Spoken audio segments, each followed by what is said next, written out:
Hi, I'm Emily Kelman. I'm 27. I live here in the city. And what I want to talk about today is when I tested, it sounds weird saying tested positive, but when I got my test results that I was a BRCA1 gene mutation carrier. I first and foremost want to thank you for coming on. Yeah. This is so important to be talking about. I've never done an episode about this, and immediately, there is such a response from people of this episode is needed. Yeah. And I can only imagine how many of the people listening right now are going through this too, or might someday go through this, or know somebody going through this. So yeah, talking about it is so important. So thank you so much. For those who don't know, what does that mean? What is the BRCA gene mutation? So having a BRCA mutation is basically, you get half your genes from your mom, half your genes from your dad.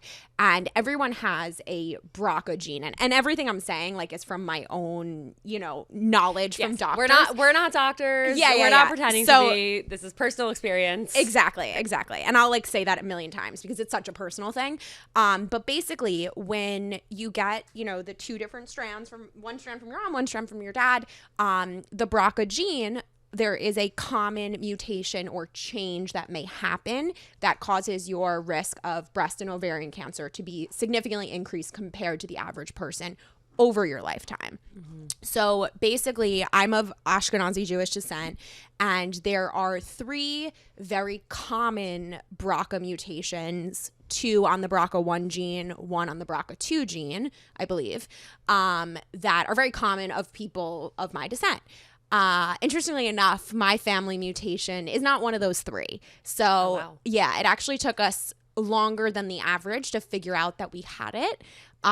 So it's actually a totally different type of mutation. Basically, it's one kind of mutation, maybe your genes are misaligned or they're in a different order. Ours is what's called a deletion. So an entire part of the gene is missing, and that's what causes the increased risk. Wow. Yeah. How did your family end up figuring that out? So we have a long history of breast and ovarian cancer.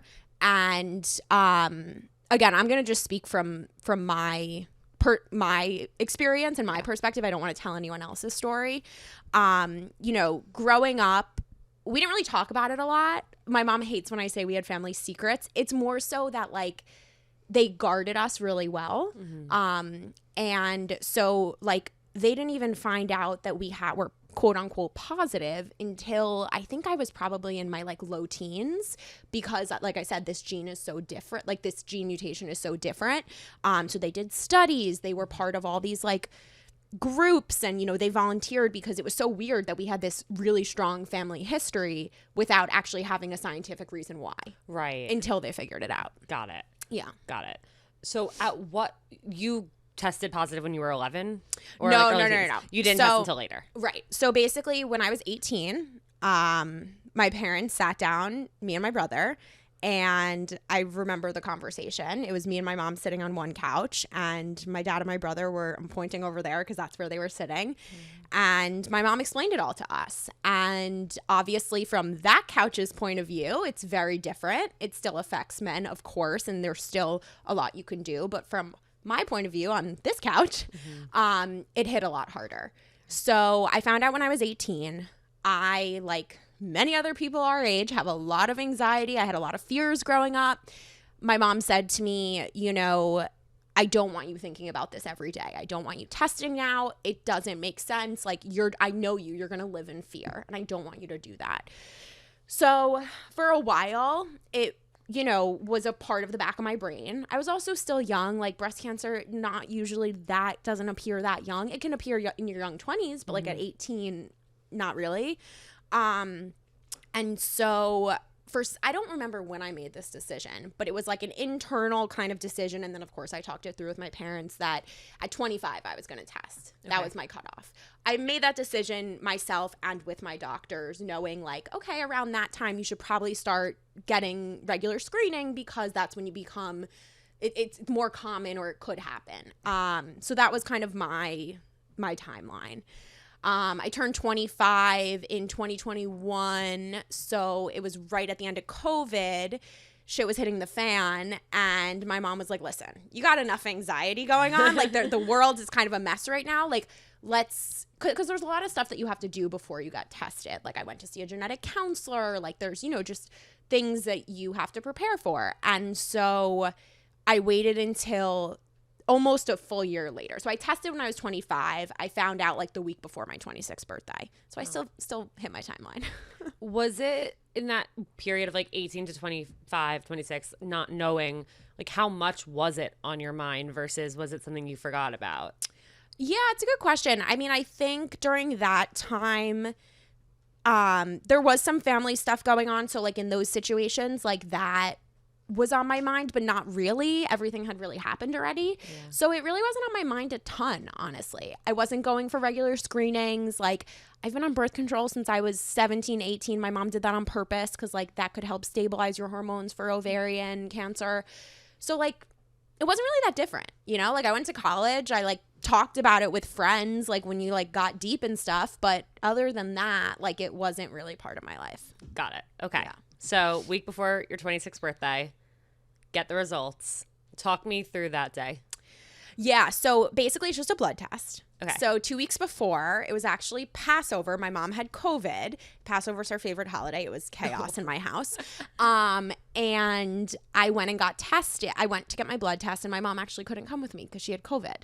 And I don't know. It was kind of like this weird juxtaposition of like, she's so supportive, and like you'll hear throughout this whole journey, like she's really there for me.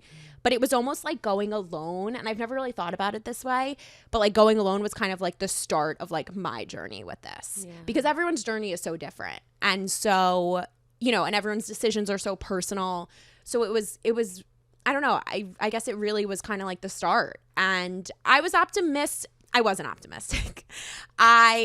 The numbers just didn't play in my favor. They say it's a 50-50 chance, but with my family, again, the historical numbers, it just didn't.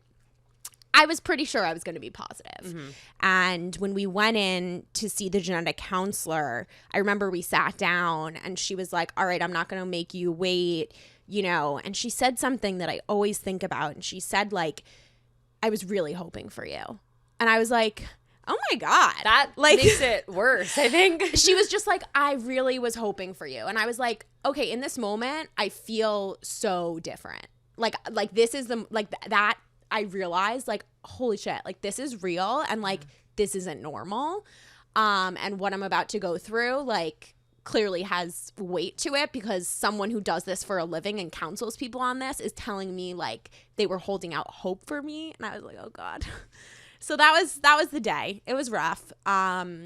Afterwards, I went back home to my parents' house, and I was working, and I remember being on the phone with one of my coworkers, and he was telling me how he was setting up this new Peloton he got, and my mom's like out of the corner of my eye, and she's like rolling her eyes like, this is not what you want to hear right now, like, and then I kind of just went into like information mode, and okay, what am I gonna do? Yeah.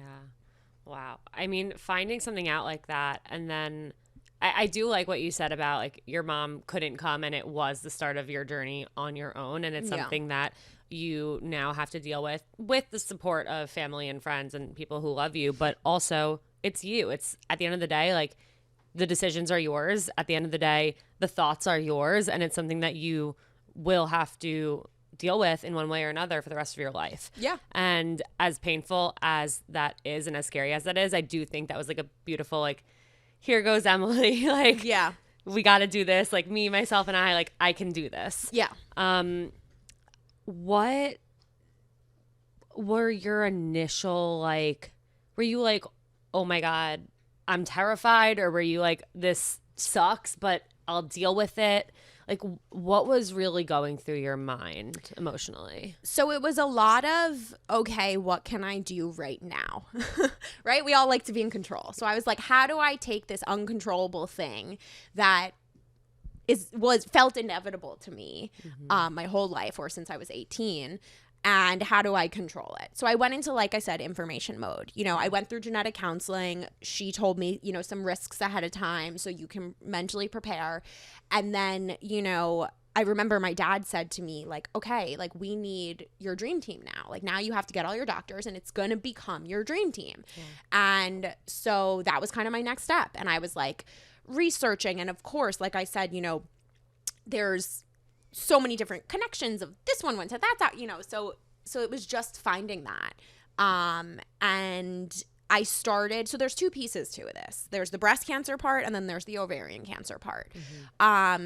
The breast cancer part, you know, you have choices. You go for screening. You can do a preventative double mastectomy. You can, you know, there's a lot of things you can do that I was very educated about. The ovarian piece, not as much. And there's really not as much you can do. So that made sense. But it was just a lot of research and a lot of like figuring out. I remember I made a spreadsheet. I'm like, okay, I called this doctor. Thankfully, being in New York, like some of these hospitals have like program, so to speak. So like most of my doctors now are at one hospital and they have a team of doctors that are focused on BRCA patients because they just have an interest in that like specialty, so to speak. That's amazing. Which was great. Yeah. So it was a lot of doctors, a lot of anxiety. I have this weird anxious reaction where when I talk about something I don't want to or like it freaks me out, I like literally almost pass out. So there's a lot of that in doctors' offices too. I've gotten better over time. Yeah. So that wasn't fun, but just learning how to like deal with it and, you know, asking questions and like I said, making a plan for like how to tackle this. Yeah. Two questions. One, was there anything when you were talking to these doctors that any of them were able to say that gave you any sense of comfort? Yeah. So when I was picking my breast surgeon, because I knew that I will eventually do a preventative double mastectomy. Okay. Which means basically taking out all of my own breast tissue and either putting in implants or now they can do like a different type procedure where they take fat from your body and they like basically make it into a breast. And I knew that that was something that I was going to do someday before I had kids, just based on my family history and kind of what I was comfortable with. And that was my choice. So I went in knowing that. And I actually went to two different doctors before I found mine. So the first doctor I went to was someone who highly touted. My mom had gone there. And the doctor wasn't super warm and fuzzy. And it was more so like, let's do this tomorrow. Like, you don't want to say what if, like all this stuff. And I was like, ooh, that was really overwhelming. And then I was like, I don't know if this is the right doctor for me. Because I really need someone with like really sensitive bedside manner. And like, I'm not saying this wasn't a great doctor. It just wasn't a great doctor for me. It's really, really great that you were able to recognize that and that you were able to say this isn't the right fit. Right. And this is for somebody else. But like, this is not what I need in this really delicate situation. Yes. So then I went to a second breast surgeon and it was like instantly night and day. Like the doctor sat down and they were like, listen, I'm going to take as much time. I know you probably have a lot of information about this, but I'm going to run you through it from the top. And I was like, I appreciate that. So it was just like very gentle, they made it very clear that this was my decision, whatever I wanted to do.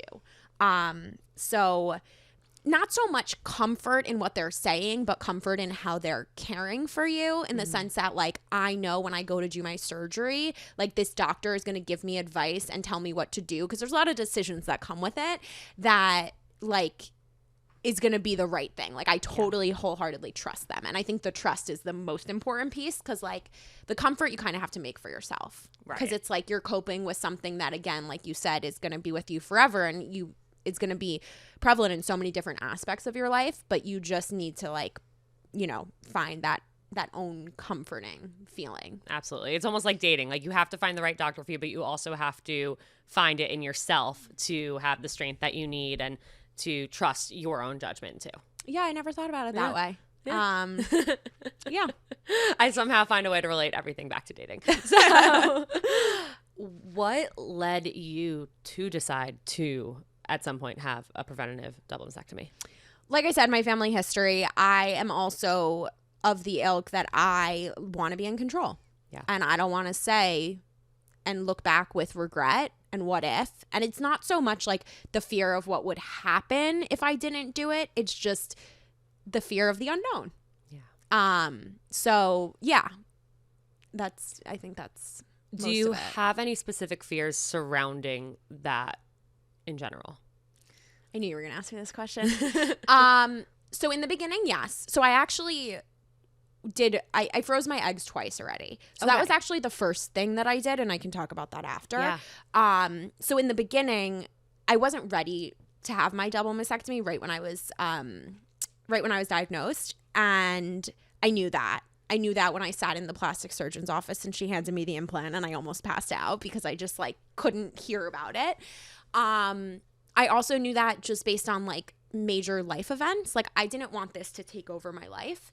And I knew at that point, like I was in a serious relationship. I knew marriage was, shortly down the road. And to be honest, I wanted to wear what I wanted to wear on my wedding and feel like 100% myself. Yeah. So giving myself, kind of like when I gave myself the 25-year-old timeline, I gave myself, okay, I'm going to get married and then I'm going to do this. And now being closer to my wedding, knowing now, having like a timeline of when I want to do this surgery, I feel much better. Also, seeing people around me who have gone through it and been okay is also really helpful and inspiring because there's really few people who can understand and relate. Yeah, it is amazing. As unfortunate as it is amazing that you, in a way, don't have to go through it alone. That you know other people experiencing the same things, feeling the same things, thinking the same things. Yeah. Yeah. For sure. Okay. Freezing your eggs. Yeah. So, let's talk about the ovarian part of it because that's something that's like way less discussed. Agreed. And that was the scarier piece because there's really, any doctor will tell you there's things you can do to quote unquote test for ovarian, but there's really nothing super effective. So the reason why I decided to freeze my eggs is because thanks to science, I don't want to pass this gene on.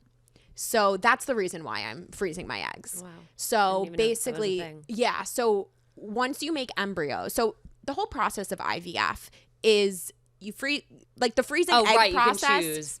Right. So when you freeze your eggs, you're giving yourself injections to like hyperstimulate your egg growth, and then they extract your eggs. Now at that moment, you can choose to freeze your eggs, save them over time, or you can make embryos. So if someone was going through the IVF process, they would make embryos and then they'd implant the embryos. For me, I just kind of stopped at that point, and I froze my eggs. So someday when I do want to have children, we will thaw my eggs, and then we'll make embryos, and then we'll test those embryos, and we can test those embryos for the specific gene mutation that I have.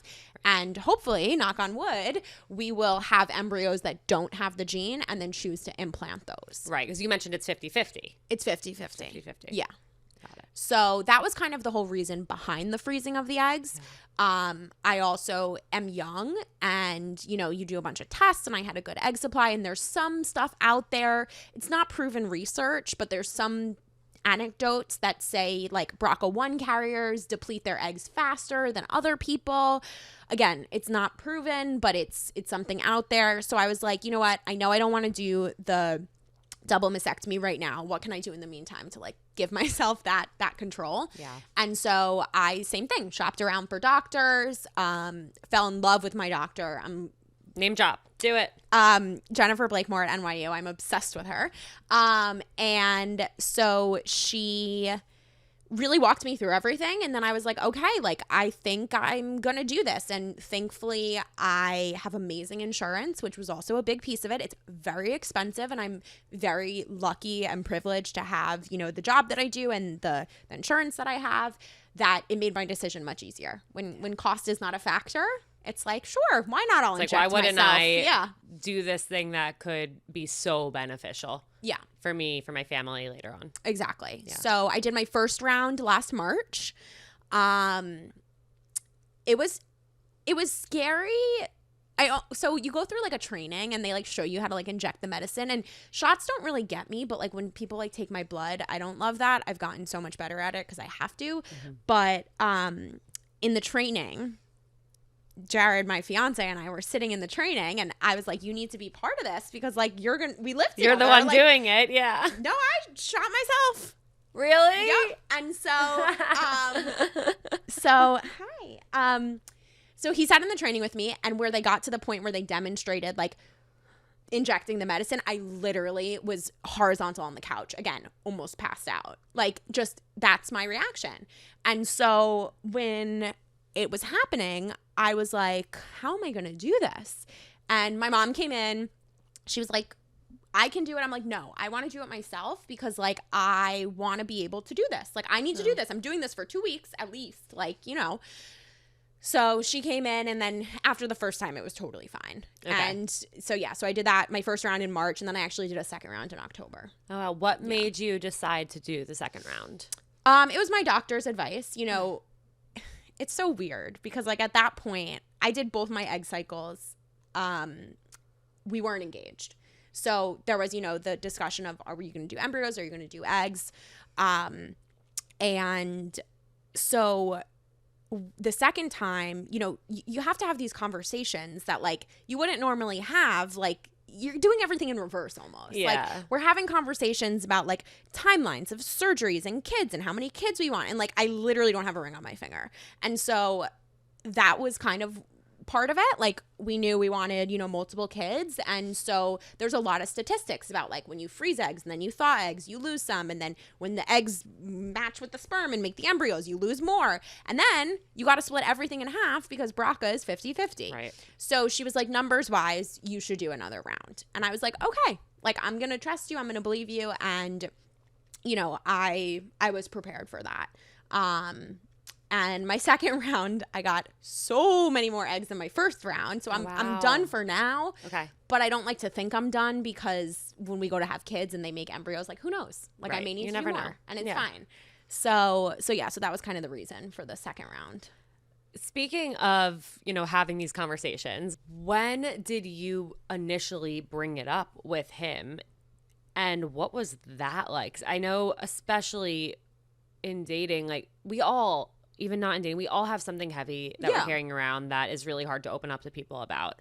But when it is with somebody you're dating, of course, like the stakes are a little higher. Yeah. It is a little scarier. It's hard to know when the right time is and how to talk about it and what questions they might have. So do you remember what that experience was like? So I knew you were going to ask me this too, and I was trying to think about it. So I honestly think, and Jared, correct me if I'm wrong, but I think we were doing like one of those like New York Times like 20 questions to ask when you first started. 36 questions that lead to love. Yeah, exactly. Yep. One of those. Whether it was that or like, you know, we met at Acme Polls or something of that ilk. Something came up and it was like, what's your biggest fear, or what are you most scared of? It was something in that vein. And I think that's when I first shared it with him.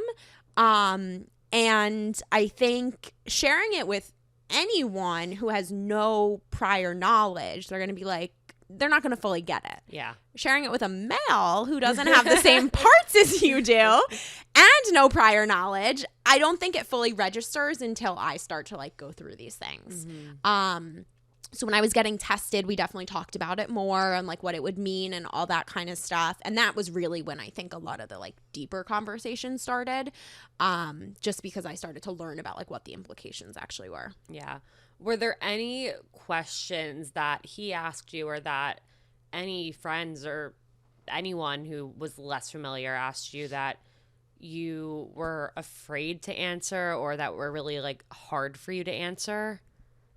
Not really. Okay. Like I said, growing up, I was very guarded from this. Yeah. And again, not using the word secret, but there were some things that I didn't always have 100% of the knowledge of because I was protected, right? My mom wanted to protect me and my brother from a young age of like something that, you know, we didn't have the mental capacity to cope with. Mm-hmm. At least I didn't. I don't know about him, but I definitely didn't. I don't have that. Yeah. So I kind of have the total opposite approach. I'm so open. I'm so honest. People at work know I froze my eggs. I have an amazing manager. She knows like I'm so open about it that I just feel it's important to talk about, and that's why I'm here, because there's so many people who are living with like these silent illnesses or silent things that no one knows about, and just to have someone else you can relate to or like tell, I think is so important. So no, I don't think there were any hard questions. And I applaud you on being so open about it. I think it's so important. And obviously, like, I'm clearly an open book, but it can be hard when it's something that's so personal to you, and it is so personal, and it is a delicate topic, but it's something that we're all better off talking about these things. We're all better off having the conversations about the things that scare us, about the things that we're going through, because there's not a single person out there who's not going through something. Totally. And listen, like, in the work environment, I don't tell all my male coworkers all of this because, like, unfortunately, this deals with, like, the most, like, vulnerable parts of the women's body that, like, I'm not going around, like, sharing. And unfortunately, there is a double standard. There just is. Like, guys just don't get it, and I just don't feel the need to share in the same way. Yeah. But I am. Yeah. No, I'm open. I have a small but mighty percentage of male listeners. Yeah. Who are listening to this right now. Yeah. What do you wish they knew or understood? So I think it's equally as important for males and females to get tested if you have a family history, because, again, there's no discrimination on how you pass it on. Mm-hmm. So that's the biggest piece. Of course, you know, if you're a male and you have a partner, that's up to your partner if they want to go through the whole IVF process that I have chosen to do for myself. And I totally recognize that is different because, like, you know, God forbid if my partner had something like this, I would do it. But I see how other women may not want to. And again, I'm saying this on the other side, so it's a lot easier. I would also say, like, there are still risks. It's obviously much lower. I believe there's still risk of breast cancer. There's also, like, increased risk. Again, I don't know if this is proven yet or not, but anecdotally, like, increased risk of melanoma, like, things like that. So if you have a family history, like, I truly believe knowledge is power. Yeah. So I think it's just as important. No, I couldn't agree more. For anyone listening who might have a friend going through this, what advice would you give them of how they can best show up and support their friends? It's a hard one. I remember I got home from the genetic counselor with my mom when I found out the news, and my mom, one of the first things she said to me was, listen, Emily, you have so much support throughout all of this, but you just need to be prepared that people are going to say stupid things. And she was 100% right. And no one ever has bad intentions. It's just very hard for you to empathize with someone on something that you are not going through yourself. So I would say, like, and it's personal what anyone kind of wants in terms of comfort. For me, I don't want to be told that it's going to be okay. I don't want to be told that I'm so strong. Like, I know all these things. I want you to sit there and just say, I'm sorry, like, this sucks. And it does. Like, let's just call it what it is. You know, I don't want anyone to try to make it better because they're not going to. So again, that's my personal preference. I think as a friend, just being there, asking how you are, saying, oh, let's go out and do this. Like, let's take your mind off of it. Like, just being there and not trying to find a solution, I think, is the biggest thing. This isn't a situation for everything happens for a reason. God only gives you what you can handle. Like, no, those aren't the things that we want to hear right now. I've gotten those. I'm so sorry. It's okay. Again, it's only good intent. Yes, of course. But it also, you know, I think anyone who might, it's one of those situations where, like, just, you can also ask, like, what can I do to support you? Right. Yeah. Would you not like getting asked that, or you would? No, I mean, I would. I just think, like I said, it's so hard to relate to anyone if they don't understand what you're going through, like, from my point of view. So, yeah, I mean, I appreciate anything. Honestly, when I'm in the moment of something, like, if I went for a scan and I have to go back for a biopsy or whatever it is, like, it just sucks. Like, I'm just in a bad mood for those 2 weeks. Yeah. Like, anything anyone's going to say, I'm going to, like, instantly just, like, flip a switch. So, like, you know, just, it is what it is. Yeah, like, give you grace and, like, just be patient and know that this sucks. Right. Yeah. You mentioned you know other people who are in a similar boat and who are going through what you're going through, potentially steps ahead. What has it been like for you seeing other people go through it? So there's a lot of great resources out there. The Breasties is a great nonprofit that was started by 3 young women. I think one was young and had breast cancer. One is what's called in the I don't want to say industry, but in the sphere, a previvor. So, you haven't survived cancer, it's a previvor. So someone like me who's doing all these steps to avoid that. I love that. And then I forget what the third story was, and it's like it's an inclusive community, and they do like video sessions, there's an app, there's like a message board, like, so resources like that is so helpful, because like you could say something and like everyone will know what you're talking about, and so that's really helpful. And to hear other people's stories and just to see it, like it's so helpful. There's some other resources out there too, like Force is another one. It's not as focused towards like our generation, I would say, but I still have had like great sessions. Like I got one of my doctors through there, because like they brought on a speaker and she was based in Chicago, and I was like, I love you, but I'm not flying to Chicago to freeze my eggs. Right. So like that's how I ended up at my doctor. So just things like that. And listen, it's hard, like putting yourself out there to total strangers, but it definitely, it pays off. Like it's worth its while. Yeah. And there's nothing better than having community. 100%. 100%. Yeah. Community to ask questions to commiserate with, just to know that you're going through something that is human and is normal, and you're not the only one going through it. You're not the only one questioning the things you're questioning and thinking the things and having these fears. It's like we're all in this together. Yeah. And if you don't have people who you can relate to, like there's always ways that you can find people to relate to. Totally. And like I've had friends who say like, oh, you should talk to this person. And same way, like they'll reach out to me and say like, hey, I know this person going through something similar. Like, do you mind talking to them? I'm like, yeah, of course. Like, so things like that too. It's great. Absolutely. What advice would you give to somebody who tomorrow finds out that they tested positive? It's going to be okay. Like, you have more control over this than you think.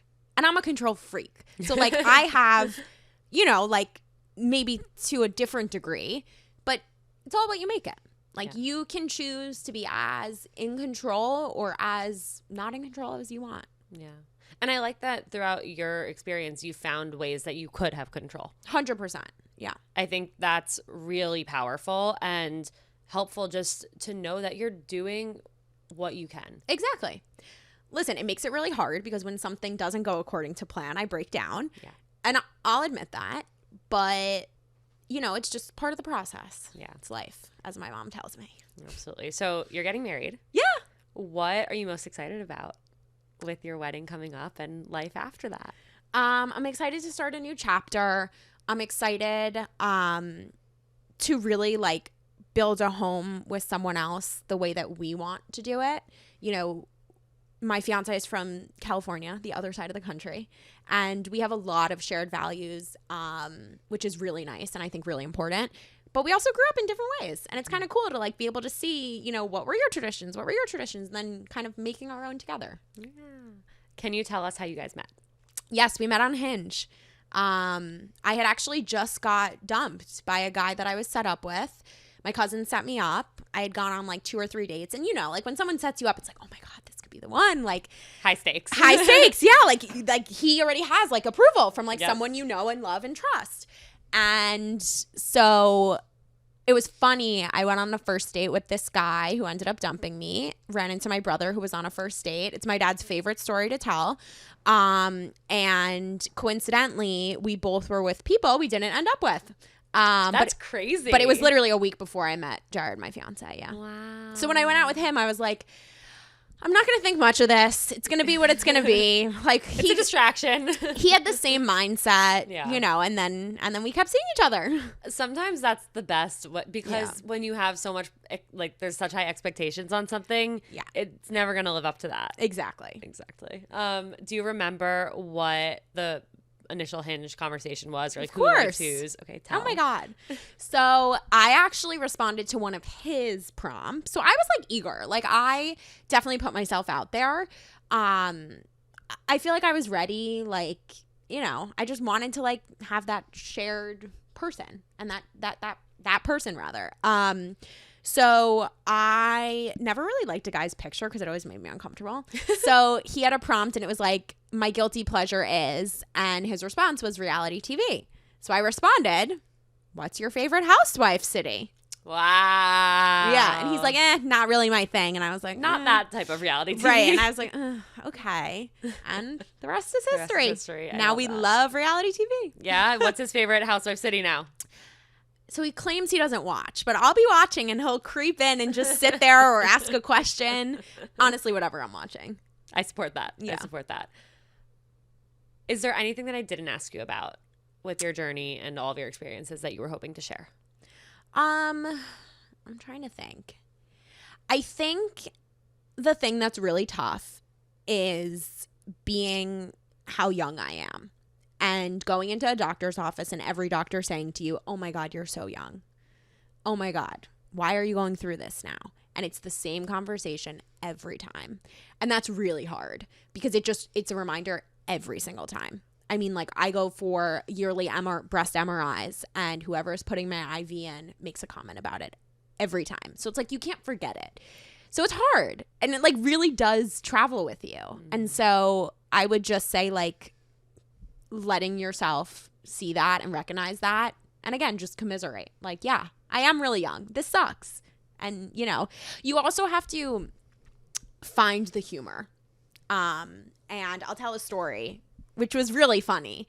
When I was freezing my eggs, you go in for I was in there almost daily because they have to make sure my hormones don't get to a certain level because of the gene. But you go in for blood and then you go in for an ultrasound so they can see how many eggs are in your ovaries. So every day it's like a different resident or a different doctor who may come in and do your ultrasound. And so a guy came in one day and I was like, oh, I've never had a guy do this. This is interesting. And he was like, okay, you're looking good. That's how when they decide like you're going to have your procedure, like they can, again, by the number of eggs.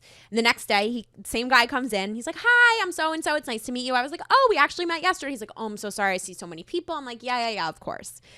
He does the ultrasound. He looks at my ovaries. He goes, oh, I remember you now. Sheerly based on all the eggs and my ovaries. Oh my God. And I was like, this is hilarious. That is so funny. So funny. So it's like things like that you have to, I went around and told everyone because I thought it was, that's why I'm repeating it. Like, it's just so funny. And it's like finding the moments like that just like make it all like, okay.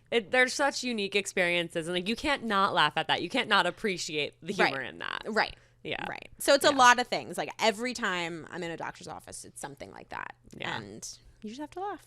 Start your own podcast of all this. I do write them down. Good. I love that. That's helpful. I love that. Well, it has been such an honor and a pleasure to have you. Thank you so much from the bottom of my heart and from the whole Seeing Other People community. Yeah. We have one last thing to do before we end this episode. Okay. And it's how we end every episode. What is the best piece of dating or relationship advice you've ever received or have to give? Oh my God. That's really tough. I think my best piece of advice could be don't be afraid to be yourself would be my best piece of advice. Because I think there's a person out there for everyone. And I'm not a believer in like the rules. Like don't text, don't thank them. Like do whatever the fuck you want. Like honestly. Yeah. That is what my belief is. And it's okay for the other person to know you're interested. Absolutely. Yeah. I love that. Emily, thank you so much. Of course. If there is anyone listening who wants to reach out, is that okay? Of course. Yeah. Where can they find you? You can message me on Instagram. It's at EMKelman, KELMAN. Perfect. Yeah. Amazing. Thank you. Yeah, of course.